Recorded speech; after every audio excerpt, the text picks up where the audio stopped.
পৃথিবীতে মানুষ বসবাস করছে, সময় অনেক দূর এগিয়ে গেছে।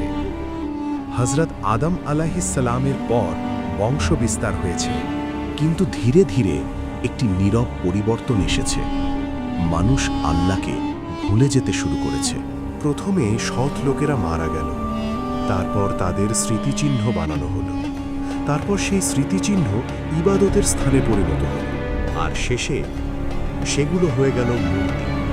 কোরআন বলে, নূহের জাতি ওয়াদ, সুয়া, ইয়াগুস, ইয়াও ও নাসর নামক মূর্তিগুলোর ইবাদত শুরু করেছিল। এই অন্ধকার সময়ে আল্লাহ একজন মানুষকে নির্বাচন করলেন, হযরত নূহ আলাইহিস সালাম।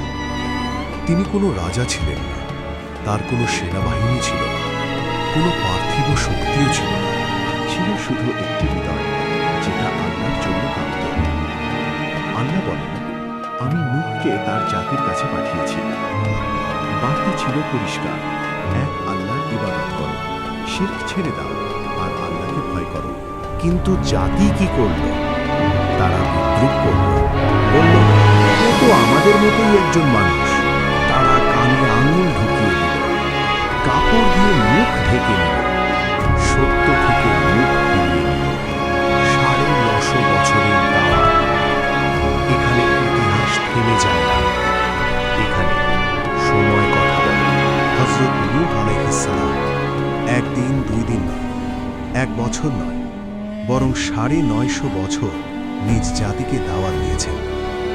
দিনে কোরআন নিজেই নূহ আলাইহিস সালামের দোয়া উল্লেখ করে, হে আমার রব, আমি আমার জাতিকে দিনে ও রাতে ডেকেছি, কিন্তু তারা আরও দূরে সরে গেছে। ছেলেরা বাবাকে বলতো, এই বুড়ো লোকটা পাগল হয়ে গেছে। নেতারা বলতো, যদি সে নবী হতো তাহলে আমাদের মতো হতো না।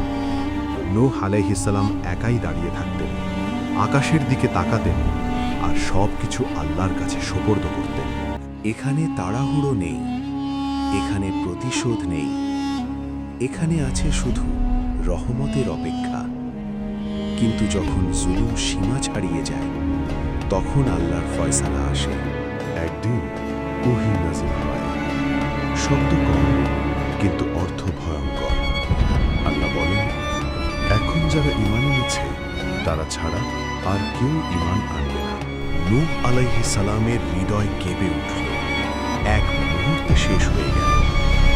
তারপর আদেশ আসে, আমার তত্ত্বাবধানে এবং আমার ওহীর নির্দেশ অনুযায়ী একটি কিস্তি তৈরি কর। নূহ আলাইহিস সালাম গাছ কাটেন, গাছ জোড়া লাগান। জাতি হাসে, বিদ্রুপ করে, নবী থেকে এখন কাঠমিস্ত্রি। তিনি নীরব থাকেন, কারণ তিনি জানেন, যারা আজ হাসছে কাল তারাই কাঁদবে। কিস্তি তৈরি হচ্ছে, সময় ঘনিয়ে আসছে। তারপর দেখা যায় এক অদ্ভুত আলামত। কোরআন বলে, যখন চুলা থেকে পানি ফুটে উঠল, এটা সাধারণ কোনো চুলা ছিল না, এটা ছিল ফয়সালার শব্দ।